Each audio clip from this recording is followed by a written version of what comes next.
gonna be one hell of a ride. Get a snack. This is an intense story, but I'm gonna try not to make it intense because I'm completely fine. But that's my disclaimer, even though you can be the one to decide whether this needs a disclaimer or not. So, here we go.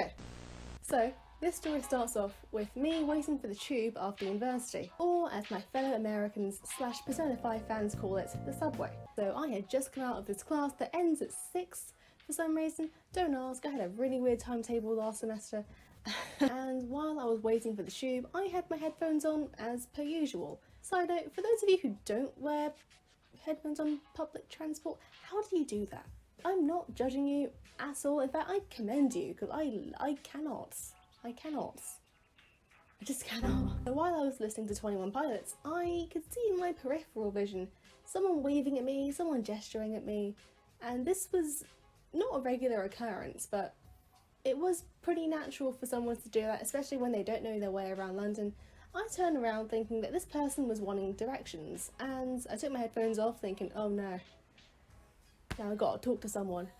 The guy comes up to me and he asks, hello, how do you get to London Bridge? Fair enough, that's what I was expecting, and I told him, okay, hi, you're on the wrong platform, you need to go on the other side, and then get this tube, and then get another tube, and you're sorted. Now, I thought that was going to be the end of that interaction, because that's how those interactions normally go. You know, you normally give directions, they say thank you very much, and then you part your very ways, because that's how things work in the UK. We're not big people talkers. If you make eye contact with anybody on the tube, or the train, or the bus, it's just a bit awkward. It's not a taboo, it's just really, really awkward. So I thought that was going to be the end of that interaction, but I thought wrong, because this guy just straight up starts talking to me, which, I mean, is fine, I guess. It was just a bit strange, because no one really does that. I was kind of taken aback, so he starts asking questions. Where are you from? How old are you? And I answered, because they're just very innocent questions. I gave him the benefit of the doubt, and I thought he just wanted friendly conversation, probably lonely, so I was like, yeah, alright, I'll humour you for a bit. And then he asks me, oh, are you single? Which again, I completely took to be a very innocent question, because I am painfully innocent myself. So after that mini Q&A, he just starts talking about something. I'm not sure if it was because I was not too invested in the conversation, or if it was because it was so loud and he was so quiet. I couldn't hear very much for this entire experience, but he kept mentioning, oh, we're Bengali, we have to stick together. And I was like, that's an interesting piece of logic you have there, but okay. And I kept like semi-looking behind him from time to time thinking, where is this tube? It felt like it lasted forever, like at least 20 minutes. And considering that tubes normally come within 1 or 2 minutes of each other, it felt so long. But I know it wasn't. I know that it lasted only a few minutes. So I had to bear up with it. Nothing too strange was going on. Fine. The tube finally comes, which to that I internally sighed a big relief of sigh. That was not English, I'm keeping that in. And I said to him, okay, this is my tube. It was nice to meet you. And then he says, oh, I'll get on with you. And I was like, crap. The thing about this particular tube ride was the fact that it was rush hour, and not only that, but I had a massive bag. It is like almost bigger than me, because I take taekwondo classes, as I probably mentioned in a few videos. I still do that for long-time viewers, people who have stuck around despite my 6-month hiatus.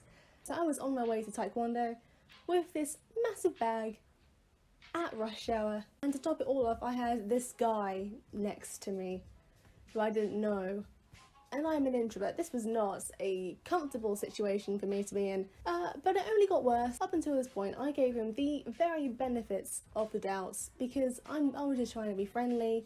I didn't want to seem rude. We get on the tube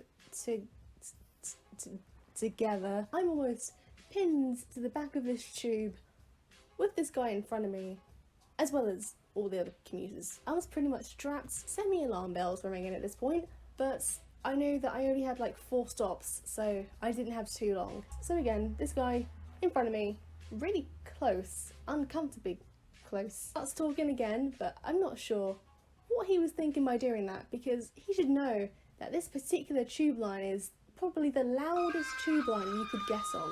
You can't hear anything. You can't even hear your own thoughts. I'm not too sure what he was thinking, but again, I was like, yes, smiling and waving as per usual. And then he was like, oh yeah, we're best friends. Come live with me. And I'm like, where did this, how did I, what did I do? And then out of nowhere, this guy that I've been speaking to for about, let's say about 5-10 minutes maybe, he just straight up hugs me. It wasn't like an innocent hug. It felt like an off hug. It felt like a hug that had ulterior motives. I didn't know what to say about that. I was in shock. I was kind of frozen. I was like, okay, this isn't good. This is not good. I need to get out of here. But I can't. It's rush hour. The tube is completely packed. I have a massive bag. There's no way I could squeeze out of there. There's no way. It was pretty much impossible until I got to my stop, which coincidentally happened to be one of the busiest stops, one of the most popular stops where people normally get off at.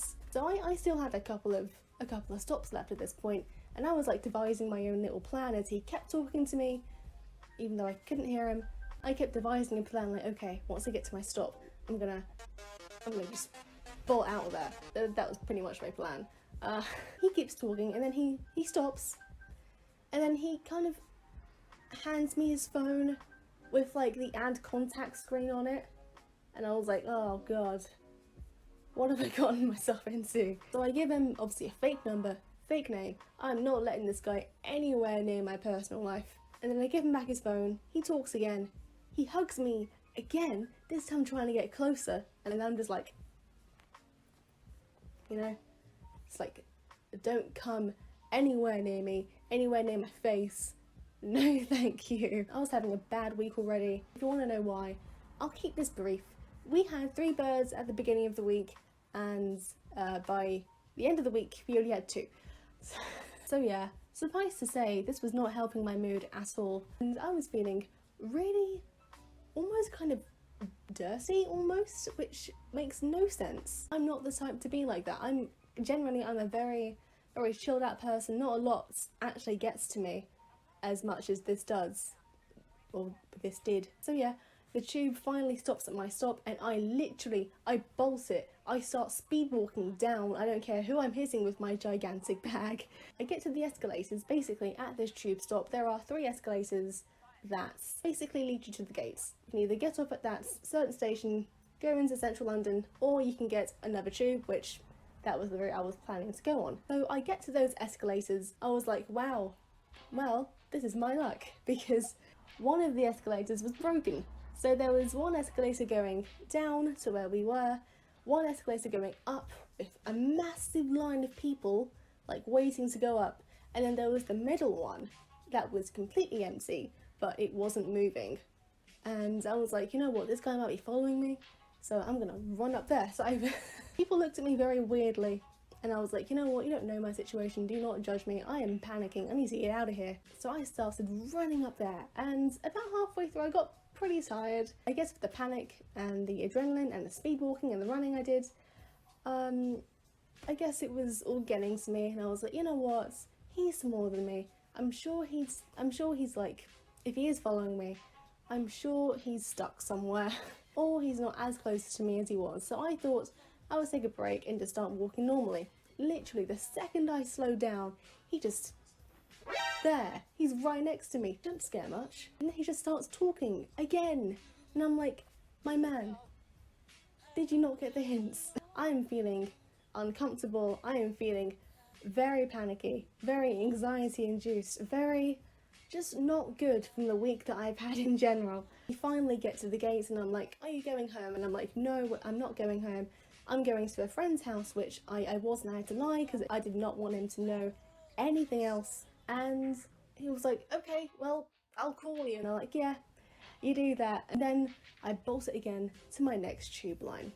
I don't know how clear that story was, but it was intense, considering that all I wanted to do, like my usual commutes, is listen to music. So that's the moral of the story. Don't interrupt somebody when they're listening to music.